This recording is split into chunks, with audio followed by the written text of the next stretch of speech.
नमस्कार दोस्तों, स्वागत करता हूं आप सभी का एक्सटेंड ऑफ जीएस पे। दोस्तों, आज के इस वीडियो में हम इंडियन ज्योग्राफी से संबंधित कुछ महत्वपूर्ण प्रश्न लेके आए हैं जो सभी कॉम्पिटिटिव एग्जाम के लिए इम्पोर्टेंट है। दोस्तों, ये सभी प्रश्न सेट पैटर्न का प्रश्न होता है और आप लोग के एग्जाम में बार बार रिपीट किया जाता है। तो चलिए देर ना करते हुए इस वीडियो को स्टार्ट करते हैं।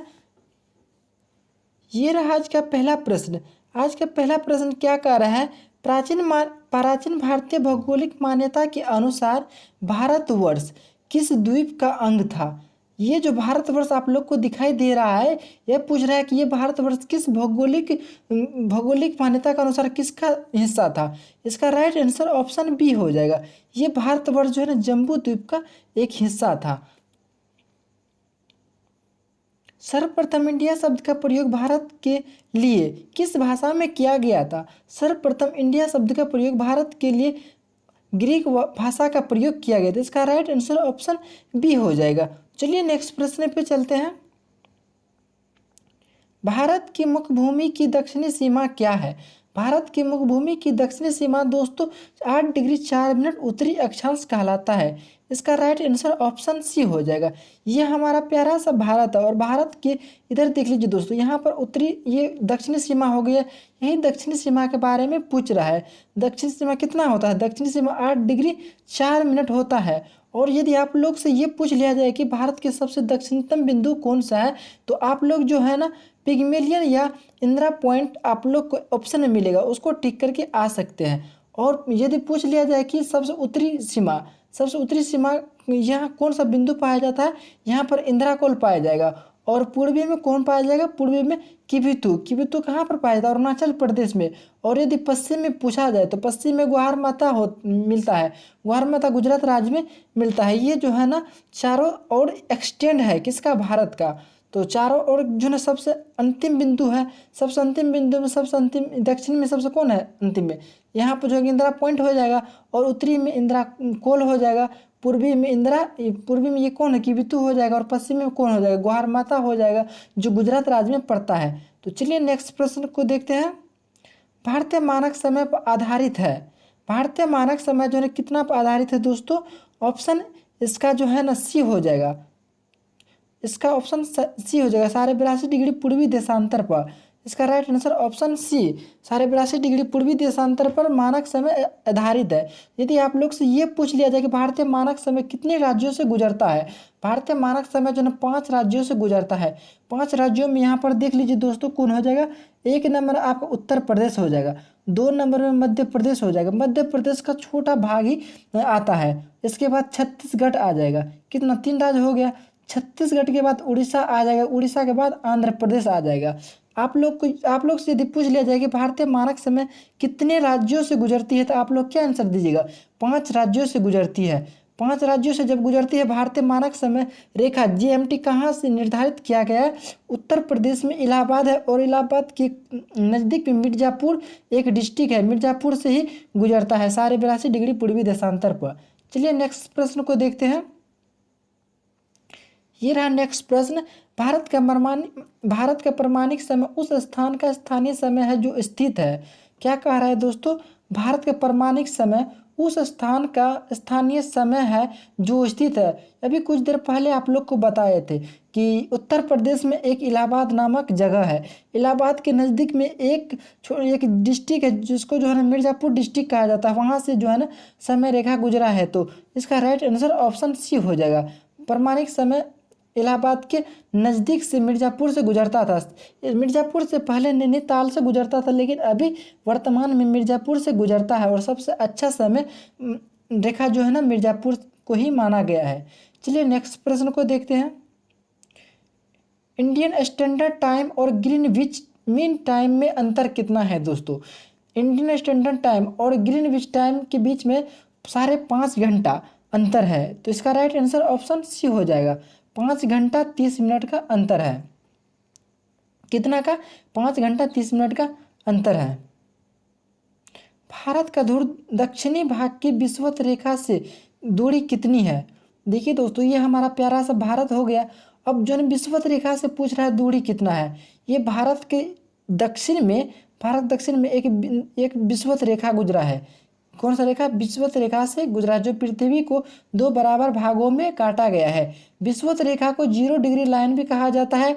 क्या कहा जाता है? 0 डिग्री लाइन भी कहा जाता है। और यहाँ से जो है ना पूछा गया भारत की दूरी कितना है, ये बीच की दूरी पूछा गया है। याद रखिएगा बीच की दूरी जो है ना 8 7 6, 8 के बाद जो है ना 7 6, मतलब 8 के बाद उल्टा चलिएगा, 8 7 6, इसका मतलब कि 876 किलोमीटर दूर है। कौन सा? भारत विषुवत रेखा से 876 किलोमीटर दूर है। इसका राइट आंसर ऑप्शन सी हो जाएगा।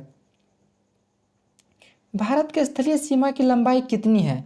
भारत के स्थलीय सीमा की लंबाई कितनी है दोस्तों? 15,002। सो इसका राइट आंसर हो जाएगा। स्थलीय सीमा वह सीमा होता है जहाँ पर जल से जो है ना नहीं घिराव रहता है, जहाँ पर निवास स्थल है, अच्छा से निवास स्थल है, उपजाऊ जमीन है, उसको जो है स्थलीय सीमा कहा जाता है। जैसे यहाँ पर देखिए दोस्तों, ये गुजरात हो गया, यहाँ पर जो है ना कौन? उड़ीसा हो गया। उड़ीसा से लेकर गुजरात, ये सब जो है ना तटीय सीमा के अंतर्गत आता है। ये सब स्टेट इतना जो है ना तटीय स्टेट के अंतर्गत आता है, जो नज़दीक में है। और पूछा गया है क्या? स्थलीय सीमा, स्थल जहाँ पर हम लोग रहते हैं। तो यहाँ से लेके, वैसे तो समुद्र में भी आदमी रह सकता है, जहाज़ों बना करके, बहुत बड़ा जहाजरानी बना करके रह सकता है।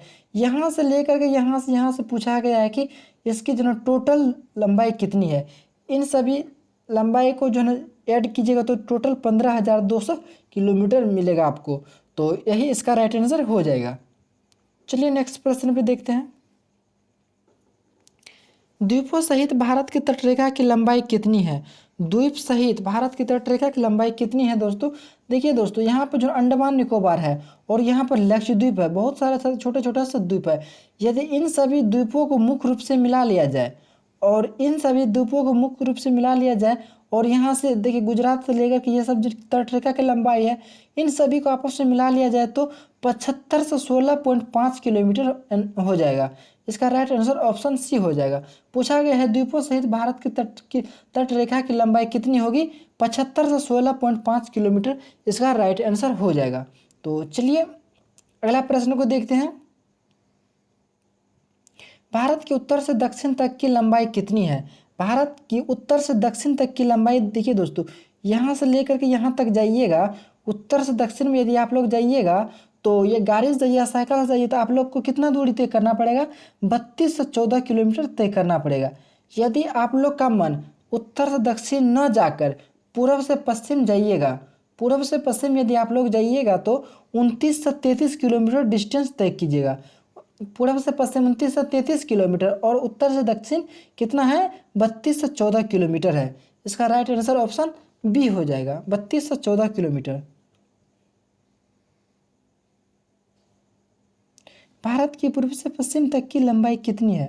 अभी कुछ समय पहले बताए थे कि भारत के पूर्व से पश्चिम तक की टोटल लंबाई कितना है। ये रहा पूर्व से पश्चिम। पूर्व से पश्चिम यदि आप लोग दूरी तय कीजिएगा तो टोटल दूरी 29 से लेकर के 33 किलोमीटर, 29 से 33 किलोमीटर के डिस्टेंस आप लोग को तय करना पड़ेगा। पूर्व से पश्चिम कितना तय करना पड़ेगा? 29 से 33 किलोमीटर। इसका राइट आंसर ऑप्शन ए हो जाएगा। भारत की तटरेखा की लंबाई कितनी है? भारत की तटरेखा की लंबाई, देखिए दोस्तों, यहाँ पर गुजरात से लेकर के उड़ीसा तक, ये सब जो है क्या तटों के नीचे में है, मतलब जल से सटा हुआ राज्य है, तो यही तट की लंबाई है। पूछा गया है कि भारत के तट की लंबाई कितनी है। यहाँ से लेकर के यहाँ तक आप लोग दूरी तय कीजिएगा तो टोटल 61 किलोमीटर डिस्टेंस कवर करना पड़ेगा। तो इसका राइट आंसर ऑप्शन ए हो जाएगा। भारत की तटरेखा की लंबाई कितना हो जाएगा? 61 किलोमीटर हो जाएगा। भारत का क्षेत्रफल विश्व के कुल क्षेत्रफल का कितना प्रतिशत है? भारत का क्षेत्रफल विश्व के कुल क्षेत्रफल का कितना प्रतिशत है दोस्तों? 2.4%। 2.4% क्या है? भारत का क्षेत्रफल टोटल विश्व के क्षेत्रफल का कितना है? 2.4%।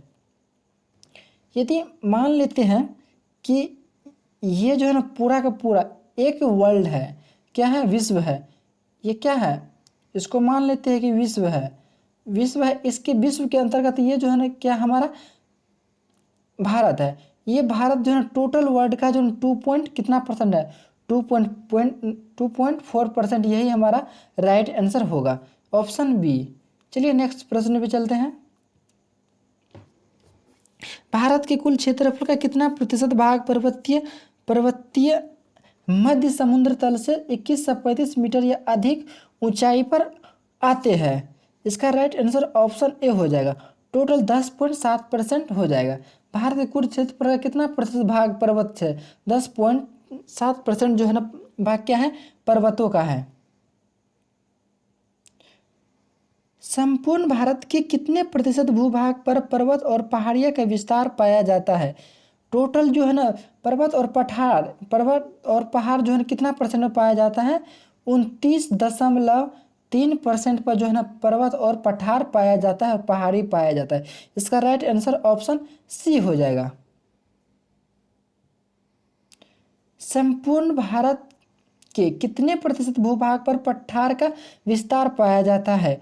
संपूर्ण भारत के कितने प्रतिशत भूभाग पर पठार का विस्तार पाया जाता है? इसका राइट आंसर ऑप्शन सी हो जाएगा। टोटल 27.7% पर क्या पाया जाता है? पठार का विस्तार पाया जाता है। राइट आंसर ऑप्शन सी हो जाएगा। संपूर्ण भारत के कितने प्रतिशत भूभाग पर मैदान का विस्तार पाया जाता है? संपूर्ण भारत के